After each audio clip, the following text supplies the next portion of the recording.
Well guys, I'm very excited. I got some half-price tulips at Lowe's. This is called the Passion Fruit Mix, and I think it's a gorgeous color combination. I like to buy mixes like this because I think it's great just to see how things look, and I don't necessarily know which colors to put together for a stunning look, and the professionals have taken care of that for me. But isn't that a pretty color combo, guys? So let me show you what's back here. We've got 30 bulbs, and they're already sprouting, so I don't know if that's a good or bad thing.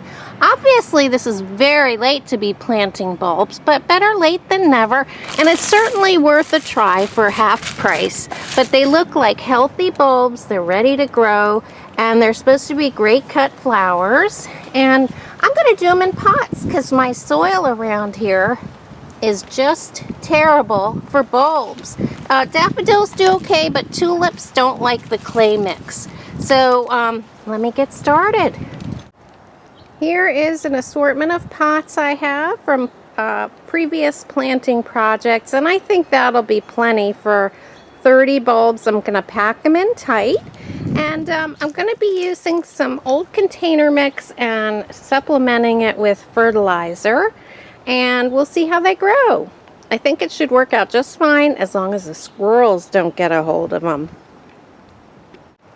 So that looks about 5 inches down from the top rim, and I'm just going to line up a bunch of tulips in here, just like this. This is a nice sunny spot, and they're going to be pretty close to one another. I'm just nestling them down here, and I want it to be a nice full display in the spring, assuming it grows. But these do look like they want to grow, so I'm going to pack them in pretty tight. But I think that's going to be good, guys. Looks like I got a bunch in there. And then I'll use the smaller pots. I think that's plenty in there. And hopefully that's going to make a really pretty spring display. And maybe I'll be able to take some cut flowers. We'll see how well it works out. But I'm just going to cover that up all the way. It'll settle in. And hopefully that's a nice depth for them. I'm pushing them a little bit deeper.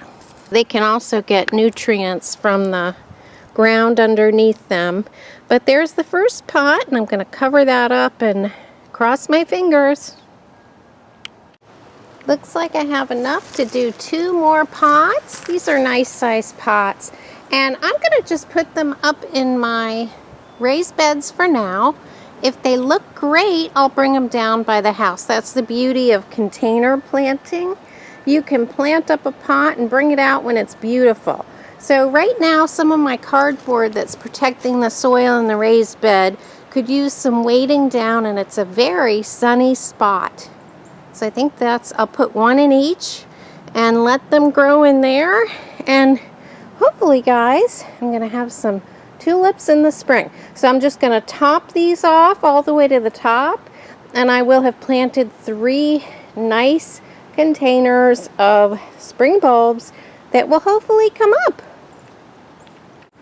We only had 1 bulb that was kind of dried out and didn't look alive, so I think that's pretty good. 29 flower bulbs for a half price bag, and so it's about $7.50. And I put both of them in the back raised bed here, and now we wait and dream for the spring. I hope you're having fun in your winter gardens, and I think an experiment like this is really worth it. With half-price tulips, you could have a great show if it all works out. So I'm not going to be watering these. The soil is plenty damp, and I'll just let the weather take care of the watering all winter. So wish me luck, guys, and I'll keep you posted. See you next time.